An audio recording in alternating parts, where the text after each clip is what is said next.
Assalamualaikum warahmatullahi wabarakatuh.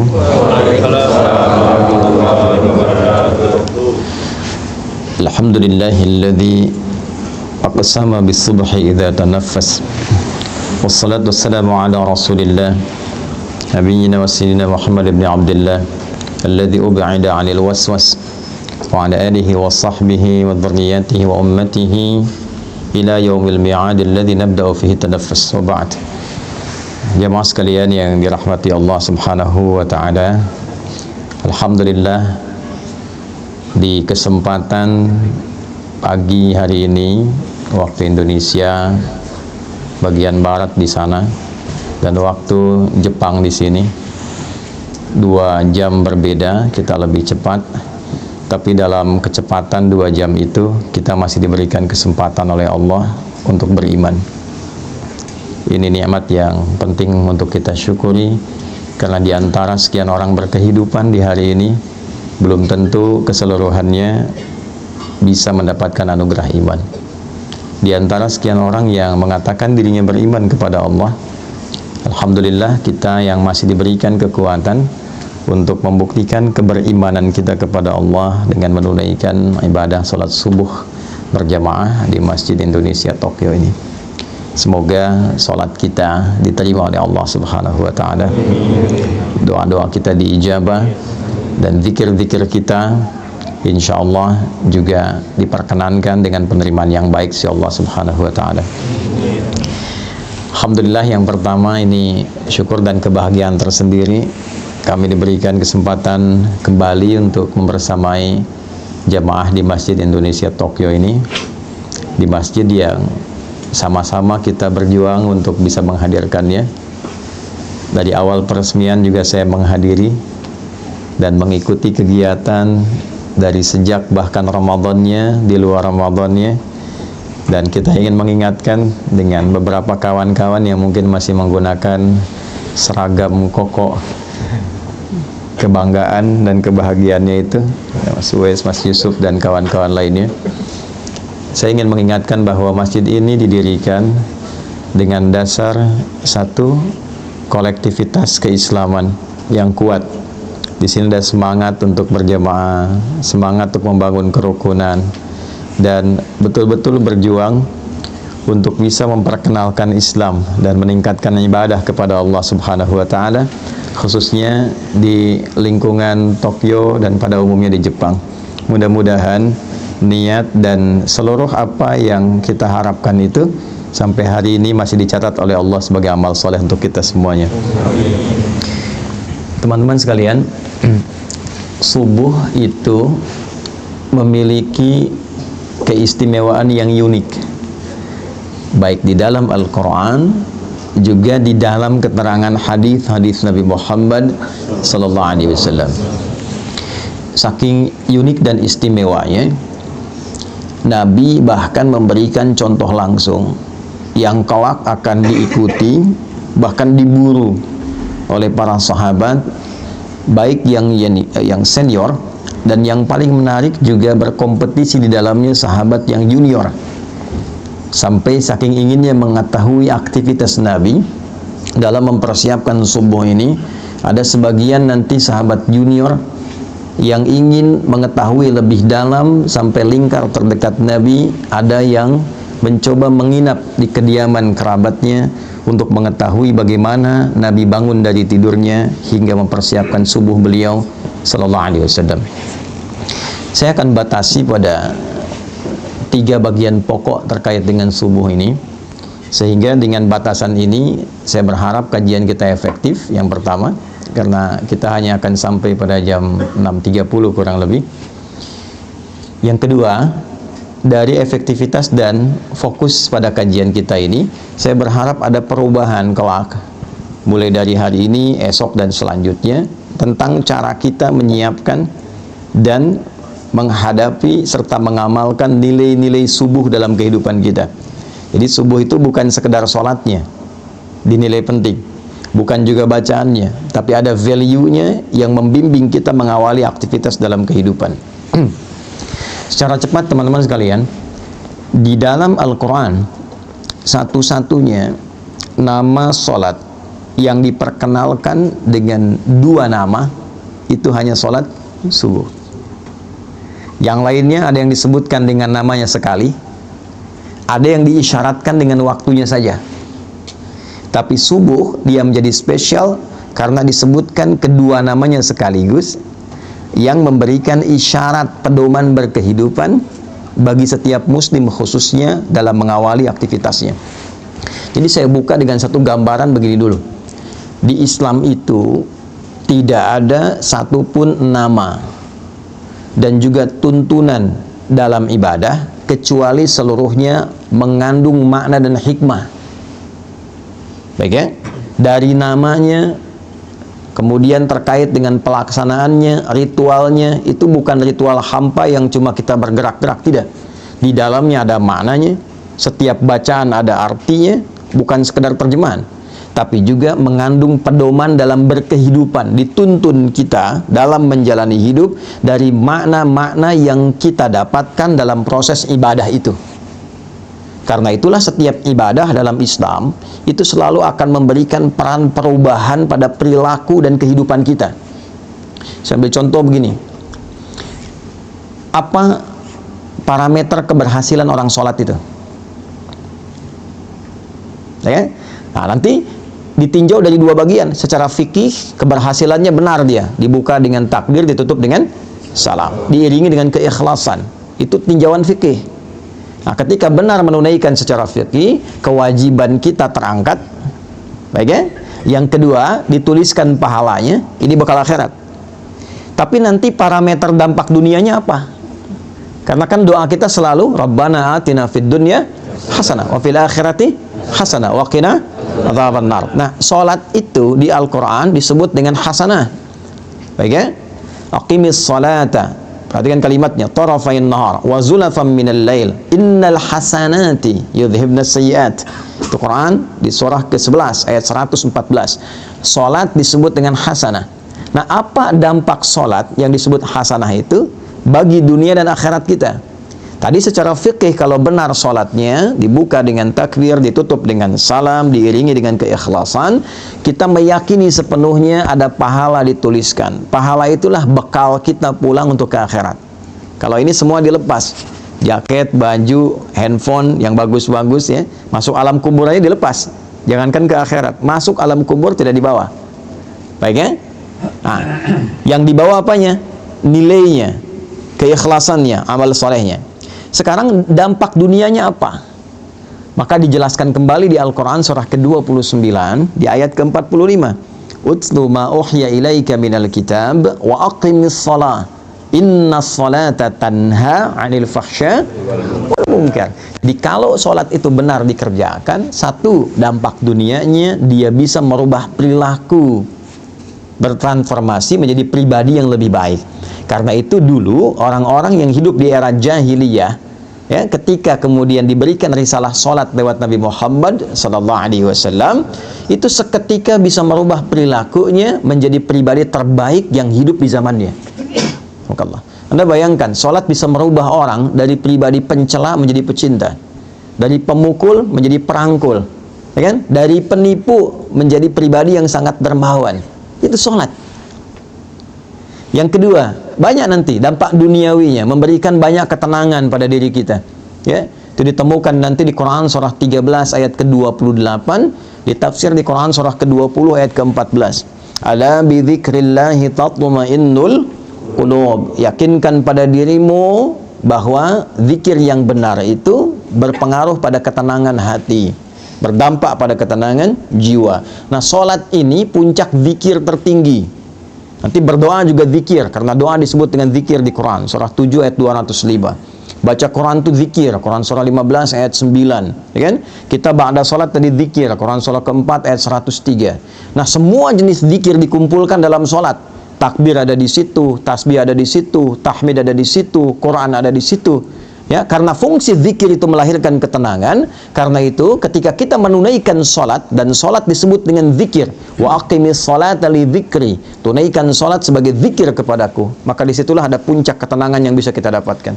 Jadi kalau Anda sedang gelisah, bekerja, gelisah, ada masalah, mampir masjid. Kalau nggak sempat menemukan masjid, ambil wudhu, menghadap kiblat, sholat 2 rakaat. Disitulah dapatkan ketenangan dalam hati kita.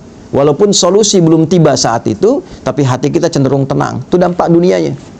Jadi tidak ada ibadah di dalam Islam yang tidak punya makna. Dan tidak ada satupun ibadah dalam Islam yang tidak memberikan pengaruh pada kehidupan implementatif kita ke dalam keseharian. Nah, sekarang kita akan mulai dari yang basic dulu, yang kita lakukan setiap hari sebagai seorang mukmin, yaitu pertama menunaikan ibadah salat.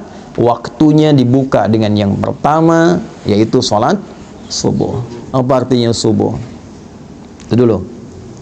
Jangan-jangan selama ini salat subuh tapi kita belum mengetahui artinya subuh. Yang kedua, dia punya nama yang kedua lagi diperkenalkan dalam Al-Quran. Tadi yang saya bacakan. Ya, contoh Quran surah ke-17 di ayat ke-78. Ia juga disebut dengan Fajr. Aqimis salata liduluki syamsi ila ghasaqil laili wa Qur'anal fajr.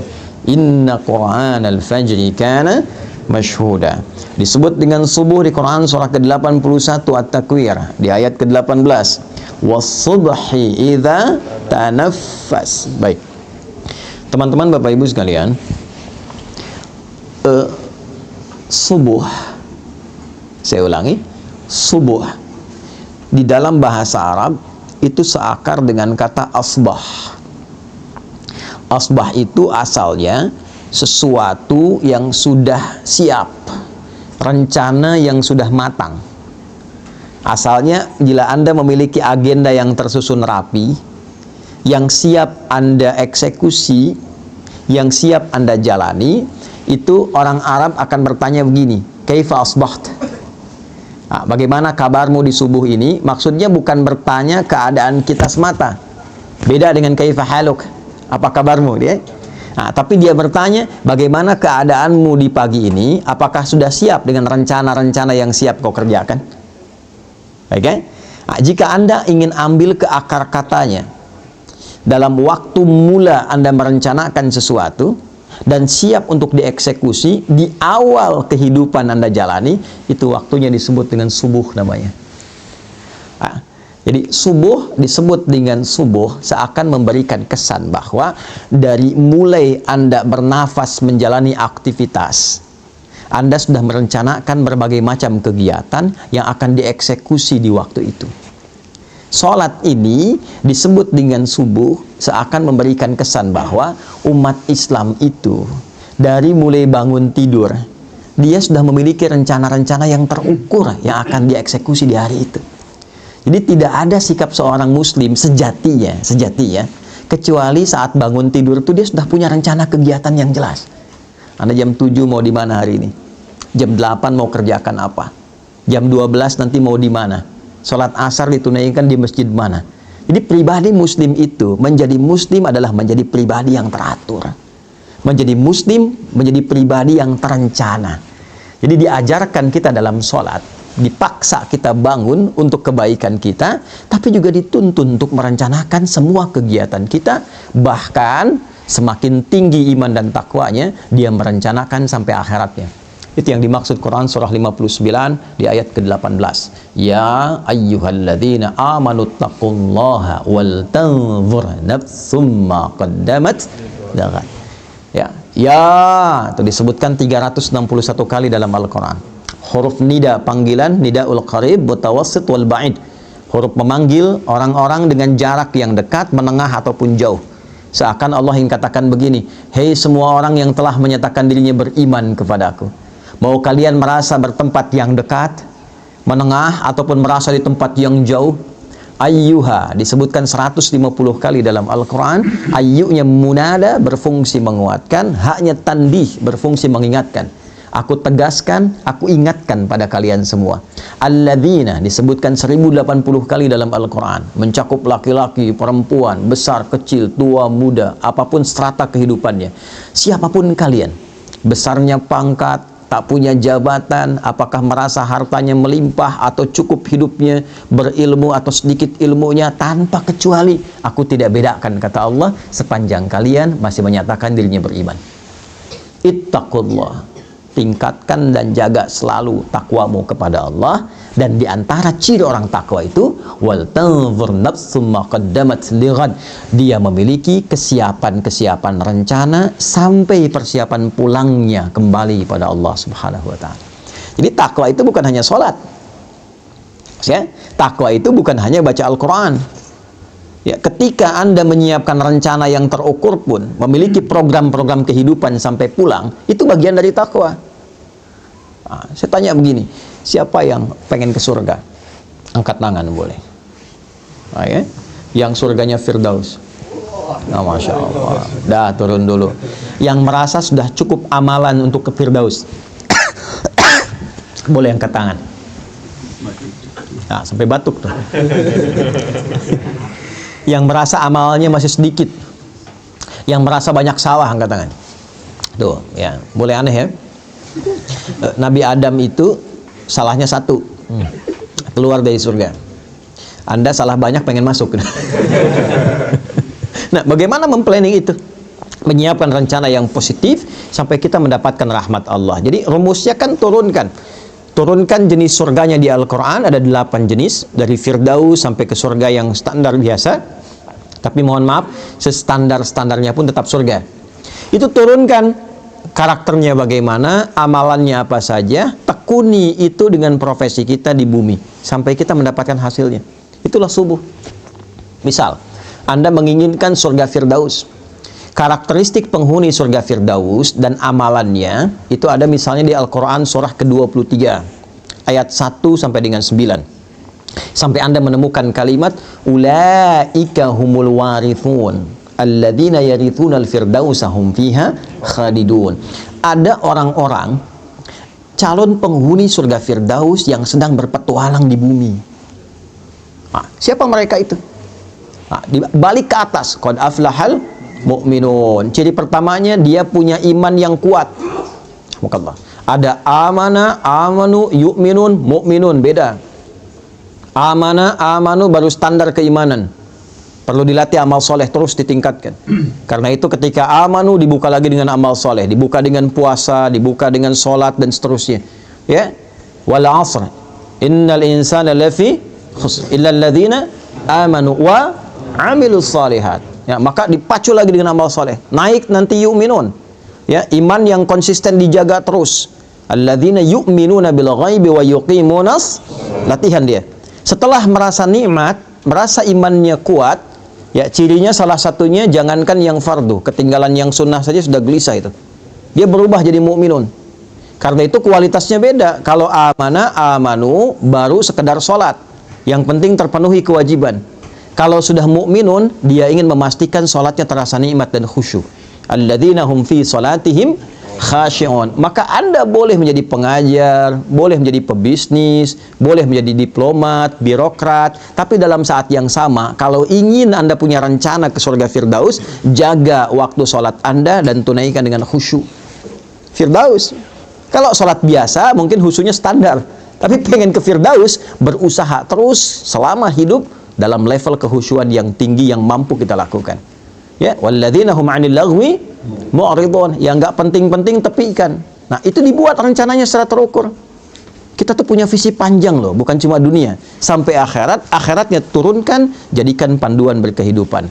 Nah, itulah yang dimaksud Quran surah ke-81 ayat 18. Wasubhi idza tanaffas, dan aku bersumpah, kata Allah. Pakai kosam tuh. Demi waktu subuh yang mengiringi setiap nafas yang keluar, yang baik, yang dengan itu keluarlah produktivitas amal soleh setiap makhluk. Allah kasih contoh. Maaf, setiap subuh itu diberikan semua contoh kehidupan kita. Tumbuhan, nafas pertamanya keluar oksigen. Ya, dia serap karbon dioksida, dia keluarkan oksigen pagi hari. Saya waktu di Utrecht di Belanda itu, setelah ada sesi mengajar itu, saya tinggal di satu flat apartemen. Itu depannya itu bagus sekali, hutan lindung yang terjaga, sehingga udaranya bagus. Saya ingin buktikan bagaimana ayat ini bisa terasa dalam fenomena alam. Saya keluar kurang lebih 2-3 menit sebelum waktu subuh. Itu udara yang terasa, masih terasa karbon dioksidanya, belum segar. Tapi begitu masuk waktu subuh, wasubhi idza tanafas, ganti. Oksigen mulai muncul, segarnya mulai muncul. Jadi Anda bisa bayangkan, tumbuhan saja dimulai waktu subuh, dia sudah punya rencana yang terbaik untuk memberikan manfaat dalam kehidupan. Ayam subuh sudah berkokok, kan?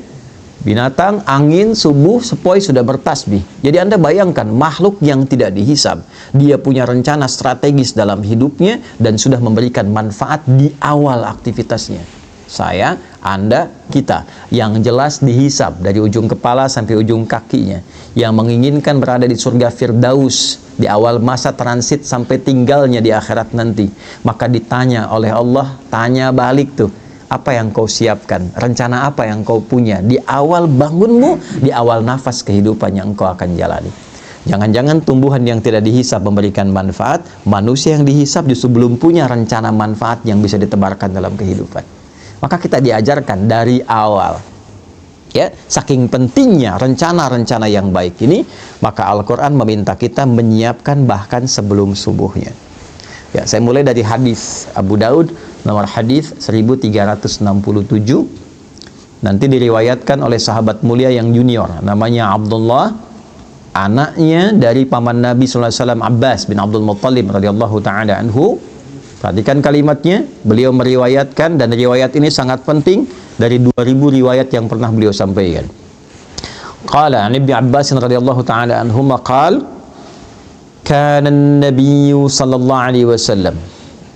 Ibnu Abbas ini meriwayatkan hadis ini sampai beliau meminta menginap di rumah bibinya Sayyidah Maimunah. Jadi kalau nanti Anda yang umrah atau haji, mudah-mudahan yang belum bisa segera ya untuk berangkat. Nah, itu tidak cukup dengan amin, nabung tuh ya. Nabung, berdoa ya. Nah, nanti kalau sudah berangkat, Anda cari namanya pintu Babus Salam.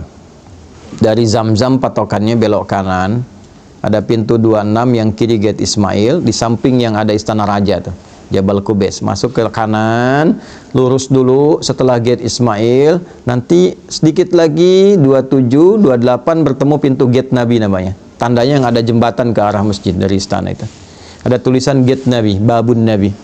Disitulah kediaman Sayyidah Maimunah radhiyallahu taala anha, dan disitulah Nabi berkehidupan tinggal setelah Sayyidah Khadijah wafat. Ya, letak rumah Sayyidah Khadijah di depan yang pintu Marwah. Ya.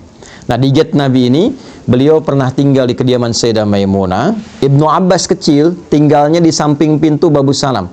Jadi kalau turun Babus Salam, gate Nabi, gate Ali, Babus Salam, turun ada eskalator sebelah kiri dan kanan, tangga manual. Ada satu kursi warna merah tuh di depannya itu.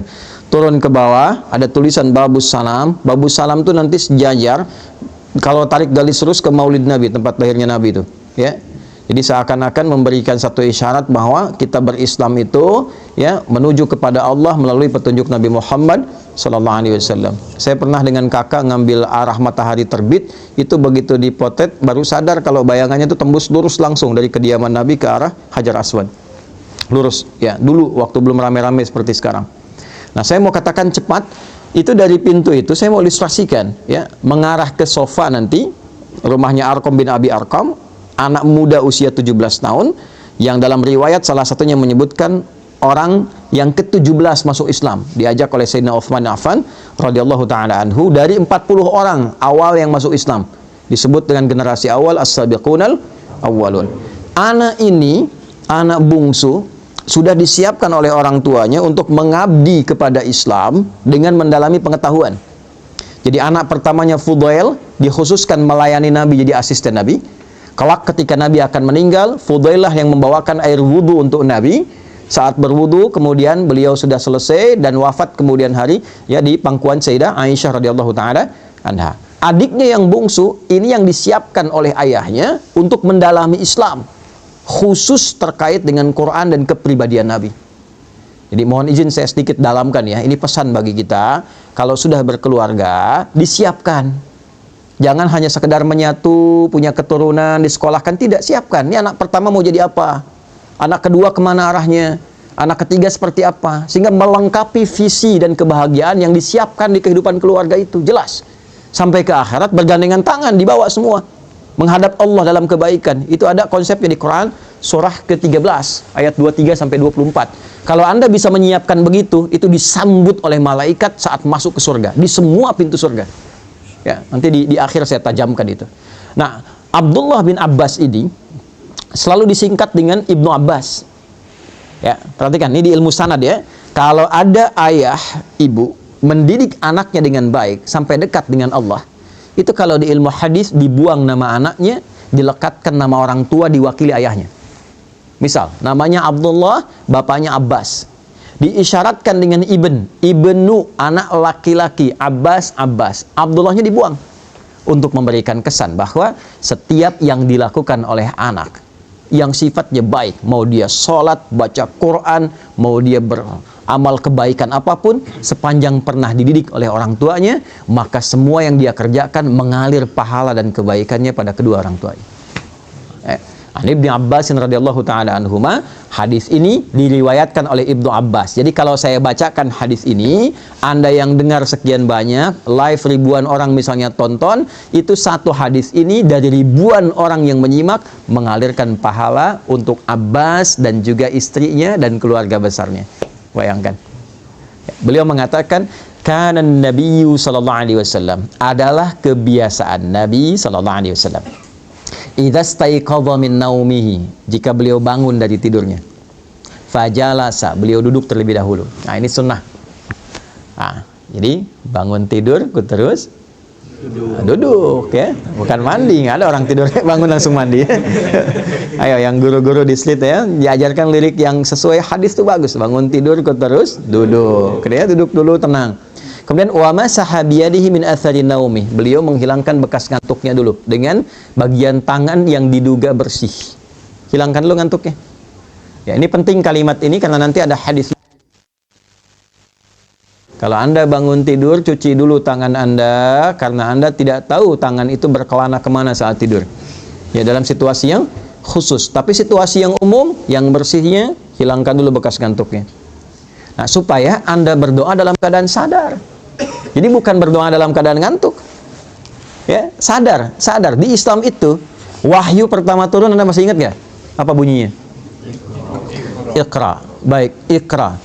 Tapi tidak jarang orang melihat proses mendapatkan Iqra itu.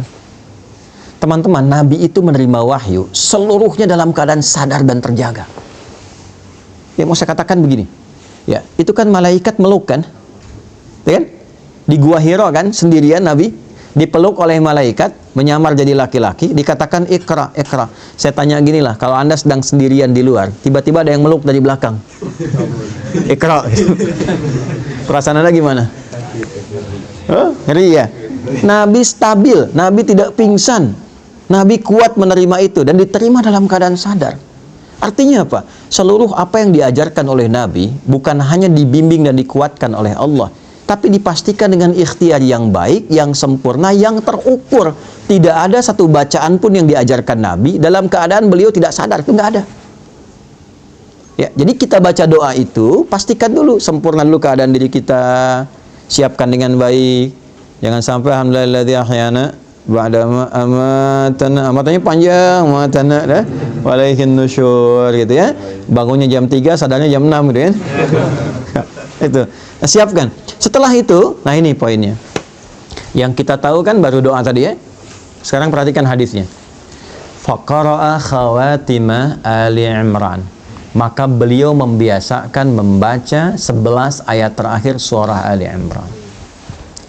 Nah, secara cepat saja, di 11 ayat terakhir surah Ali Imran, dimulai dari 190 sampai 200, itu adalah tuntunan merencanakan kegiatan yang dibuat dalam waktu yang panjang sampai ke akhirat kita.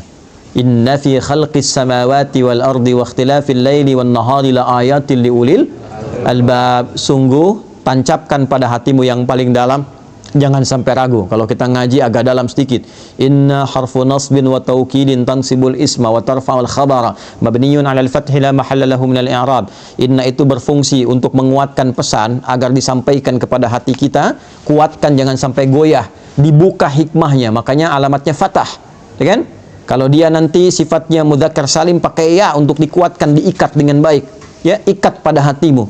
Sungguh tancapkan pada hatimu yang paling dalam, di balik hikmah penciptaan langit dan bumi, dan seluruh kegiatan berganti siang dan malam, ada orang-orang yang paham substansi kehidupan. La ayatil li ulul albab, itu yang mengerti esensi hidup. Paham. Nih, Anda mesti mengerti, Anda kesini untuk apa? Anda ngajar mau cari apa? Anda bekerja untuk apa? Ya, ada orang-orang yang saking pahamnya kalimat, baru disebutkan satu kata, dia mengerti arahnya mau kemana itu. Itu ulul albab namanya. Lub.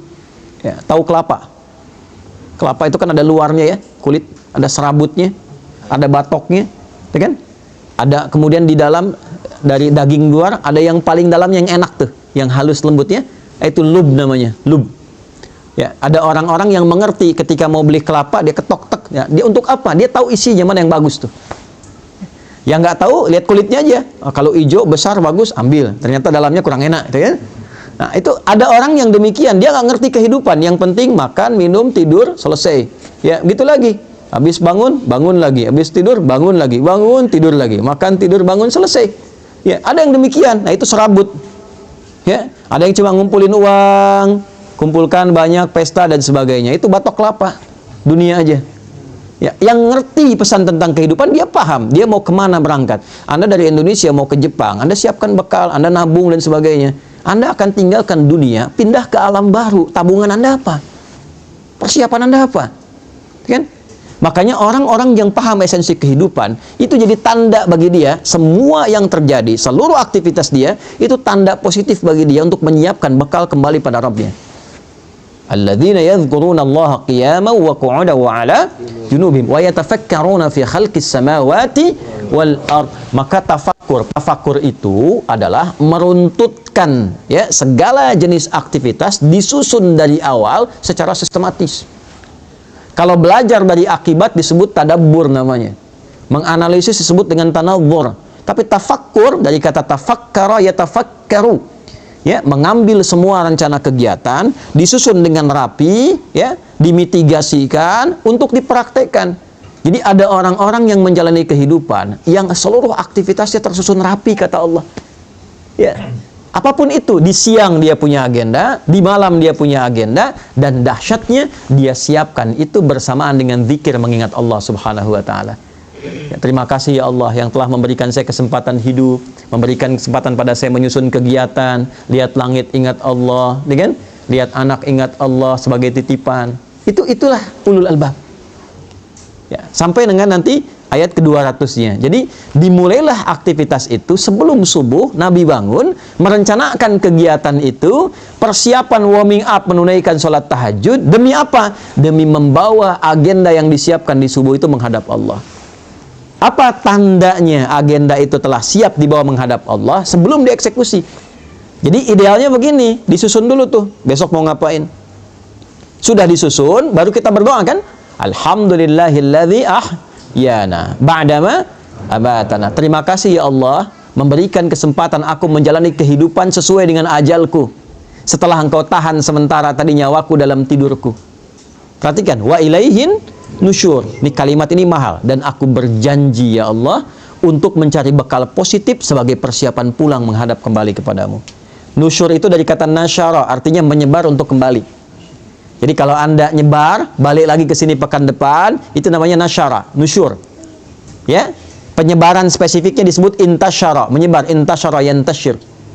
Nah, kita ini menyebar untuk balik ke Allah, maka kita katakan wa ilaihin nusyur. Jadi setiap kali Anda bangun tidur, kita katakan ya Allah, saya pengen cari bekal yang baik hari ini sebagai persiapan pulang menghadap kepadamu. Nah, persiapan itulah yang kita rinci satu-satu.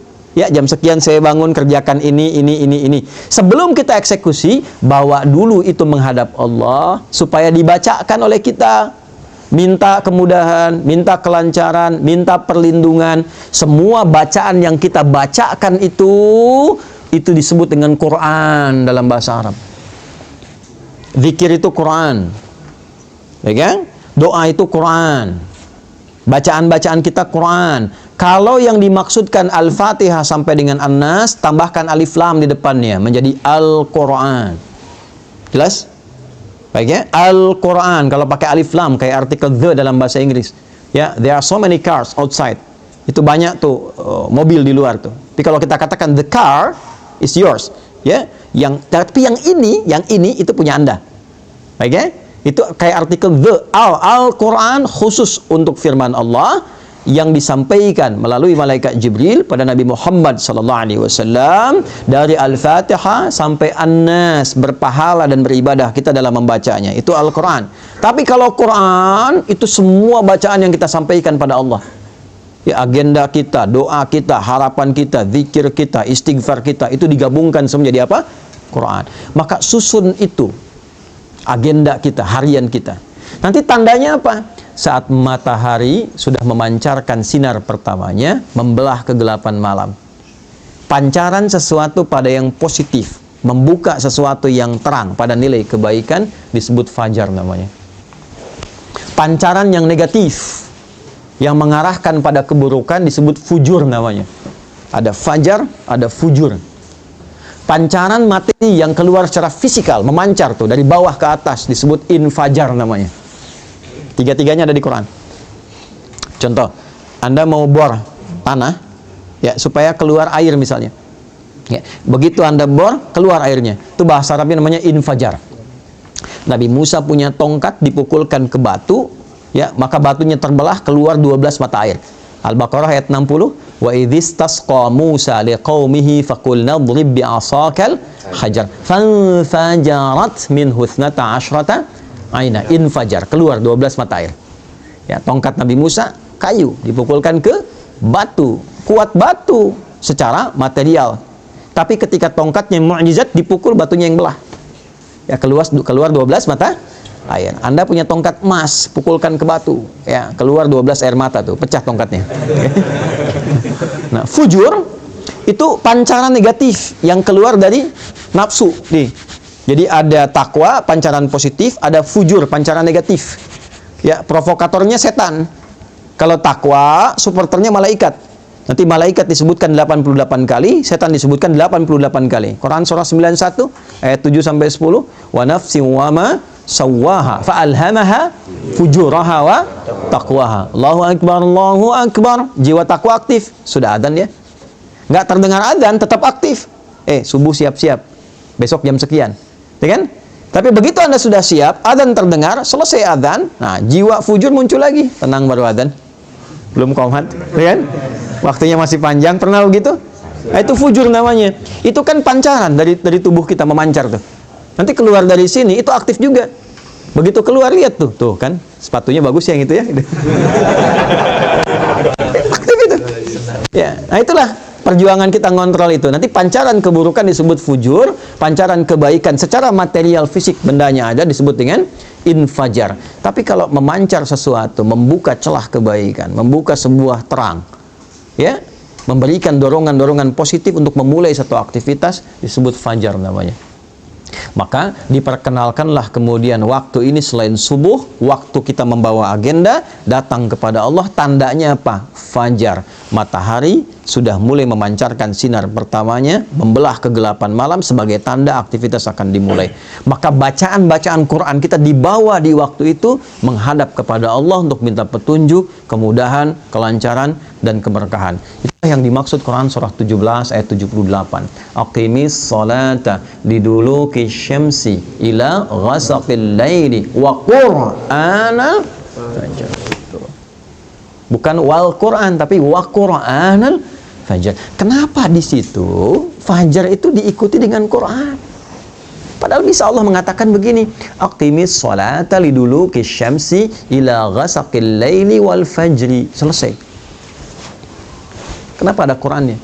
Untuk menunjukkan keistimewaan khusus yang melekat di waktu subuh.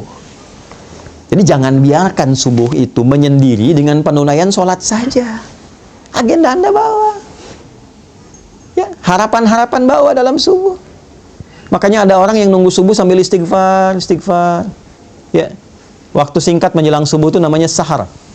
Tadi saya baca di Quran rakaat kedua, Quran surah 51 ayat 18. Wabil ashari hum yastaghfirun. Ada orang-orang calon penghuni taman surga yang kebiasaannya nunggu subuh sambil istighfar. Salah satu amalnya. Istighfar sambil subuh. Nungguin, enak tuh. Tapi tiba-tiba muncul subuh. Ya saking pengennya, dia dekat dengan waktu subuh, tak ketinggalan, dia istighfar terus. Datang, dia sudah siapkan agenda.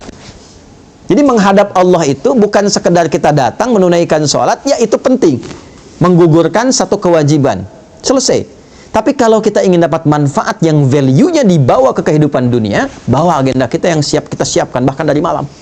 Bawa, siapkan, disitulah kemudian kita sujud, minta sama Allah. Ya Allah, mudahkan urusan saya, lancarkan hidup saya, lindungi saya di sini sampai selesai tugas saya, jadikan keluarga saya 1, 2, 3, 4. Itu bukan sekedar bacaan biasa, karena seluruhnya langsung disaksikan oleh Allah dan seluruh malaikat yang bertugas di semesta. Inna Qur'anal fajri kana masyhuda. Yakinkan pada dirimu bahwa seluruh bacaan-bacaan yang disampaikan di waktu fajar itu dipersaksikan. Kata Nabi, atau kama qala sallallahu alaihi wasallam, inna malaikatal laili wa malaikatan nahar tajtami'u fi waqtil fajri. Atau kama qala sallallahu alaihi wasallam, malaikat yang bertugas di malam hari dan bertugas di siang hari seluruhnya berkumpul di waktu fajar untuk menyaksikan apa yang kita mohonkan kepada Allah. Itu bedanya. Makanya Nabi itu selalu mendorong tuh. Ayo. Ya Allah berkahi umatku yang memanfaatkan waktu awal fajarnya. Ya, pernah dengar Abdullah bin Abi Umi Maktum? Pernah dengar? Abdullah bin Abi Umi Maktum? Ya, saya persingkat sampai di sini. Perhatikan, beliau sahabat senior, fisiknya terbatas, pandangannya terbatas karena nggak bisa melihat, keadaan rumahnya terbatas, jaraknya dari masjid tidak terlalu dekat. Tapi beliau pribadi ahli masjid, senang i'tikaf. Zuhur ke asar i'tikaf, asar ke maghrib i'tikaf. Ya, maghrib ke isya i'tikaf. Problemnya subuh. Karena jarak isya ke subuh, ya itu juga cukup jauh. Masjidnya tidak sebaik seperti yang kita dapatkan di masjid kita sekarang. Alasnya tanah. Atapnya tadinya kosong, terus ditutup oleh daun-daun kurma. Batangnya pelepah kurma. Ya. Tingginya itu sekitar sabina dzira'. Sabina dzira' itu berarti 3,5 meter ke atasnya. Ya, jadi kalau masuk ke Masjid Nabi pada waktu itu pas di atas kepala sedikit, tangan bisa pegang. Ya kan? Nah, yang paling menarik teman-teman sekalian, dalam situasi itu beliau masih pengen itikaf, datang di awal waktu subuh. Cuma karena nggak bisa, datang ke Nabi begini. Ya Rasulullahi, atau kama qala aliyya rukhsah. Ya Nabi, saya senang ke masjid. Saya pengen jadi ahli masjid. Cuma saya terbatas. Jarak rumah ke masjid tidak terlampau dekat, mata nggak bisa lihat, ya subuhnya juga tidak mudah. Boleh nggak saya punya rukhsah, keringanan supaya menunaikan subuhnya di rumah? Nabi tidak mengiyakan, tidak melarang. Perhatikan jawabannya. Kata Nabi, atau kama qala sallallahu alaihi wasallam, atasma'ul adzan, apakah engkau masih mendengar adzan? Kata beliau Abdullah bin Abi Maktum, bala ya Rasulullah, kama qala, ya Rasulullah. Perhatikan kalimatnya. Madum tatasma'ul adzan wa kama qala fa'addiha fil masjid. Selama engkau masih bisa mendengar adzan, maka tunaikanlah itu di masjid. Bayangkan. Di-highlight oleh para ahli hadis. Satu, adzan terdengar. Tuh. Ya kan? Diketahui. Ya, yang penting wasilahnya sampai. Al-hukmu yaduru ma'illati. Kalaupun nggak bisa terdengar keluar, artinya kita paham waktu sholat. Kalau yang bisa terdengar di Osaka tuh boleh terdengar tuh, ya masih bisa tuh keluar tuh, ya itu bayangkan maksudnya apa? Yang adzannya pun adzan yang baik supaya terdengar nyaman orang ke masjid. Tadi adzan bagus tuh, yang adzan di sini tadi tuh, ya Madinah mirip-mirip tuh. Maksud mirip-mirip tuh gini, bukan lagunya bukan, ya maksud mirip-mirip tuh begitu as-salat subuh kan, as-salatu khairum minan naum, salatnya yang panjang tuh, ya kan, naumnya pendek kan. As-salatu khairum minan naum. Pendek kan? Nah, di kita di Indonesia kadang-kadang naumnya yang panjang. Ya, salatu khairum minan naum. Tidur lagi tuh. Ya. Nah, saya mau balik tuh. Satu, adzan, atau kalau kita tidak dengar adzan seperti sekarang, sepanjang beriman, catat waktu sholat. Itu ada di Quran surah keempat ayat 103. Inna salata kanat 'alal mu'minina kitaban mauquta. Kalimat bebasnya, orang beriman itu tahu waktu sholat. Jelas? Oke. Selanjutnya apa? Begitu mendengar kalimat Nabi, sepanjang engkau mendengar itu, usahakan tunaikan di masjid. Maka sejak saat itu beliau mengatur waktunya. Bayangkan, tidak punya penuntun, jalan meraba ke arah masjid, datang di awal waktu di masjid yang kondisinya tadi saya uraikan. Anda bisa bayangkan, sejak saat itu bahkan adzan subuh itu haknya menjadi Abdullah bin Abi Ummi Maktum, milik Abdullah bin Abi Ummi Maktum radhiyallahu taala anhu. Jadi Bilal itu naik menjadi adzan pembuka. Bilal adzan pembuka sebelum subuh tiba untuk mengingatkan siap-siap waktu subuh. Sejak peristiwa itu, saking pentingnya subuh. Saking pentingnya. Setelah itu Abdullah bin Mas'ud radhiyallahu taala anhu baca Quran 50 ayat sebagai persiapan bagi masyarakat. Ayo siapkan agenda, siap-siap ke masjid, waktunya penting, mohon sama Allah. Baru setelah itu Abdullah bin Abi Maktum itu adzan, sahabat semua sudah ada di masjid. Itu yang menjadikan mereka dengan seluruh aktivitasnya sampai sekarang dikenang sukses apapun aktivitas mereka dan profesi mereka. Tidak ada satupun sahabat yang hidup di muka bumi ini dengan semua kegiatannya kecuali mereka sukses dan bahagia.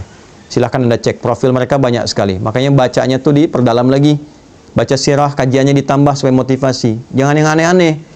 Ya, Anda misalnya kan pelajar nih. Dari pelajar itu keluarkan ayat-ayat tentang ilmu, hadisnya apa. Lihat profil sahabat yang fokus di bidang ilmu. Ali bin Abi Thalib belajarnya bagaimana? Sampai pakar di bidang matematika. Itu bukan hanya tahu tafsir, hadis. Beliau itu paham matematika apa. Anda kalau ngaji tafsir, ada tafsir tuh bagus ya. Namanya Al-Jawahir, karya Tontawi Jawahari. Itu bagian terakhirnya ada kitab Lataif namanya judulnya itu. Di dalam Lataif ini ada keunikan-keunikan Ali bin Abi Thalib karena menyelesaikan persoalan-persoalan hukum itu dengan menggunakan pendekatan hitungan matematika. Indah deh. Yang perempuan itu ya, Sayyidah Aisyah itu kan dokter. Dalam arti paham bidang kedokteran, belajar ilmu kedokteran. Sayyidah Fatimah itu perawat. Nanti ada nasab perawat tuh ada. Yang laki-laki siapa, yang perempuan siapa, yang di militer siapa, yang pebisnis di sini keluarkan ayat-ayat tentang bisnis, hadisnya apa, profil sahabat Nabi itu siapa yang pebisnis, entrepreneurnya siapa saja, ya silahkan Anda cek keluarkan. Begitu caranya. Bagaimana orang sudah wafat, hartanya, aktifannya masih ada sampai sekarang. Utsman itu sudah meninggal, cuma beli satu sumur, dikonversi sekarang jadi hotel. Orangnya sudah meninggal, hotelnya dibuat oleh pemerintah Saudi, ya kan? Setelah itu dijadikan kemudian wakafnya Utsman bin Affan radhiyallahu taala anhu. Hasil yang disimpan di bank Saudi disedekahkan untuk kepentingan umat Islam. Orangnya sudah wafat 15 abad yang lalu. Apa ada YouTuber di masa Nabi? Tapi jangan salah, orang-orang media ada sampai turun ayat banyak. Wa idza ja'ahum amrun minal amni awil khaufi adza'u bi. Ada tipikal orang-orang sakit yang apapun bisa jadi konten baginya katanya. Itu ada di Quran. Ya, jadi apa saja jadi konten, bikin konten, upload lagi. Uploadnya pakai syair. Lihat apa saja bikin konten, apa saja bikin konten, sampai turun ayat. Selektivitaslah dalam bikin konten itu. Yang baik-baik tampilkan, jangan bikin hoax, maka turun ayat-ayat tentang hoax. Cuman medianya tidak seperti sekarang. Ya, sekarang lebih berkembang, eranya digital. Ngajinya juga beda. Dulu saya waktu ngaji tasrif masih sorop. Fa'ala yaf'ilu, fa'ala yaf'alu, fa'ala yaf'ulu. Sekarang sudah beda. Taba yatubu yutuban. Pas bakayu Facebookan, ya. Tak takayu taktiku TikTokan, ya. Instagramu Instagraman. Nah, ini yang kita perbaiki sehingga ngajinya itu tulus. Ya, jadi ilmu dipelajari, amal dipraktekan, manfaat kemudian bisa diraih. Itu terukur semua. Dulu ngaji kita begitu, Fathul Qarib, Fathul Mu'in, macam-macam. Dulu ulama-ulama itu mendampingi Umar. Anda kalau ke Jogja di Kesultanan Jogja itu masih ada tuh. Ya, kumpulan-kumpulan hazanah awal tuh keislaman di situ. Ada ngajinya tuh. Ini pembahasan Fathul Qarib yang ngajar siapa, Fathul Mu'in yang ngajar siapa, muftinya siapa, ya dalamnya siapa, sampai begitunya. Dan dipraktekkan dalam kehidupan. Makanya desain kotanya pun terukur. Silakan Anda cek kalau nggak percaya. Di mana ada masjid, depannya ada alun-alun, sampingnya ada pasar dan sebagainya. Itu bukan sesuatu yang biasa, terukur. Oleh karena itu saya kembalikan dan saya tutup, teman-teman, saya ingin mengajak. Jadi jangan sampai kita menunaikan ibadah hanya sebatas memenuhi kebutuhan ritual semata. Walaupun itu sah secara hukum. Tapi kalau ingin merasakan nikmatnya berislam, bawa nilainya, praktekkan dalam berkehidupan. Anda kalau nggak tahu nikmatnya, mohon maaf ya, belum tahu nikmatnya, la yasraqu min qaum. Hai orang-orang beriman, jangan saling mencela. Praktekkan ayat itu, tidak saling mencela. Baru terasa berislam itu bagaimana. Kalau mau tahu nikmatnya berinfak, bawa itu, cari orang, dekatkan dia, bikin program di KMI. Dulu saya pernah inisiasikan tuh. Ya, tidak semua orang di Jepang itu kan, mohon maaf, ya punya kemapanan. ya, pemahaman dalam materi, termasuk orang kita ataupun orang Jepang tetangga kita dan sebagainya. Kenapa nggak kita praktekkan untuk mendapatkan indahnya berislam?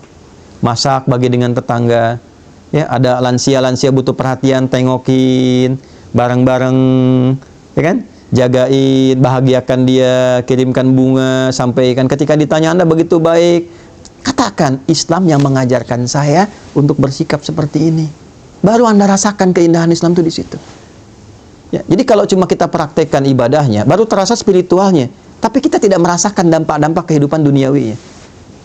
Nah, ini yang barangkali saya ingin dorong supaya 3 bagian yang tadi saya sampaikan, 1 pemaknaan tentang subuh, 2 korelasinya dengan fajar, dan 3 implementasinya dalam kehidupan kita, sehingga insya Allah besok-besok kalau kita menunaikan subuh lagi, kita sudah siap dengan agenda apa yang kita siapkan dalam kehidupan kita. Nanti koreksi di siang hari, sampai siang itu tercapai nggak apa yang belum jadi ibadah. Makanya siang disebut sholatnya sholat zuhur, bukan nahar, padahal siang dalam bahasa Arab disebut dengan nahar. Zuhur itu artinya jelas, idhar, jelas terang, man amana, tidak didengungkan. Sudah sampai siang, sudah jelas belum capaiannya? Evaluasinya bagaimana? Mengajar Anda sudah benar belum? Berapa yang sukses dari murid yang Anda ajarkan? Pahami itu. Yang kedua, pertanyaan besarnya, dari semua yang diajarkan itu ada nilai pahalanya nggak? Ada yang kenal Allah nggak? Kan? Mungkin Anda ditugaskan berada di sini. Yang pertama, supaya mensujudi tapak-tapak bumi yang mungkin belum pernah dipakai sujud. Peran Anda di sini 1. Yang kedua, sedapat mungkin mengenalkan Allah bagi setiap orang-orang yang hadir di lingkungan ini yang belum tentu kenal Allah. Dan selamat Anda yang terpilih, bukan orang-orang seperti kami. Maka optimalkan itu dalam kehidupan kita. Sampai zuhur, cek. Kemudian saya percepat, asar, bukan sore, tapi asar. Asar itu setiap waktu dan momentum yang mengiringi kita, manfaatkan sebaik-baiknya supaya ada hal-hal positif yang bisa kita kerjakan. Setiap waktu yang Allah kasih, upayakan jadi hal positif. Perilaku positif, kegiatan positif. Kalau tidak didesain itu, maka rugi kita karena diberikan waktu tapi tidak termanfaatkan. Wal 'asr, innal insana lafi.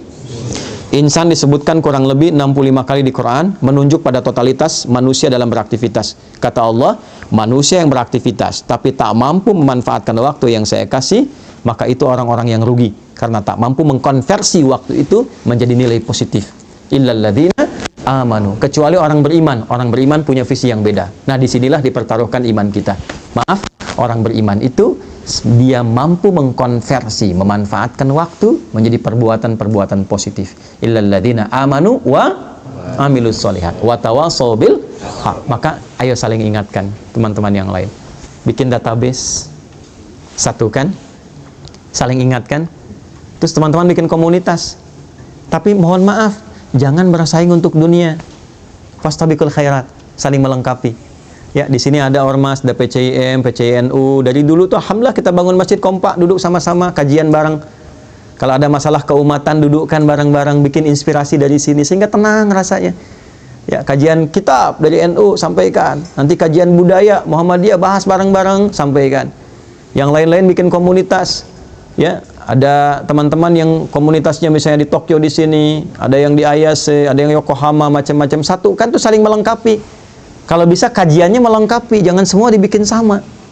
Sehingga orang tahu, oh yang pengen kajian ini datang ke sini, ini datang ke sini. Nanti satu-satu silaturahim. Itu yang dilakukan dulu seperti itu. Makanya dari 40 jadi 12.000. Ya, wa tawassaw bis sabar. Pelajari fikihnya sebelum dilakukan, pelajari dasarnya sehingga kita mengerti apa yang ingin kita raih. Sabar jaga itu sampai muncul akhir penghujung kehidupan kita, maghrib. Walillahil masyriqu wal maghrib. Fa aina ma tuwallu fatamma wajhullah. Kemanapun kita beraktivitas, kita merasa Allah menatap kita, memperhatikan kita, rasakan kita diawasi oleh Allah. Sampai terakhir, tibalah waktu kita untuk pulang. Sesibuk-sibuknya Anda, asya, harakatnya di atas fathah. Ya, mencari ma'isyah untuk hidup, beraktivitas, berangkat, kerja. Sekarang silahkan. Tapi pada akhirnya semua itu akan turun ke bawah, selesai, purna dan tuntas. Berubahlah harakat dari fathah ke kasrah, dari asya menjadi aisyah. Apa persiapan kita ketika semua kegiatan itu sudah tak mampu dikerjakan lagi? Kita berpulang kepada Allah, menutup mata kita, dan di situ kemudian berlaku doa terakhir kita, wa ilaihin nusyur, dan kepada Allah lah kita akan kembali. Maka kita katakan bismika Allahumma ahya wa bismika amut. Ya Allah, aku hidup berkehidupan, aku pun akan tidur, mungkin ini tidur terakhir yang akan aku kerjakan, dan mataku akan tertutup untuk selamanya. Mohon terima seluruh aktivitas yang aku kerjakan selama tadi. Maka kita istighfar sebelum tidur. Istighfar Nabi sampai 70 kali. Setelah tenang, nyaman, kita tidur. Dalam pun wafat, mudah-mudahan wafat dalam keadaan husnul khatimah. Inilah kurang lebih gambaran subuh sampai tidur kembali. Semoga bermanfaat. Semoga yang hadir saat ini bisa meraih manfaat dan tidak ketiduran, karena sekarang waktu merencanakan kegiatan, bukan waktunya untuk tidur. Saya kira itu dulu pengantar yang ingin saya sampaikan. Kita ada waktu barangkali 15-20 menit sebelum kita akhiri.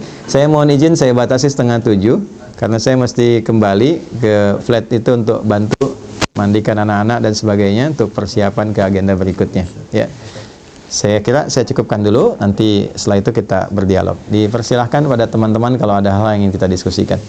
Assalamualaikum warahmatullahi wabarakatuh.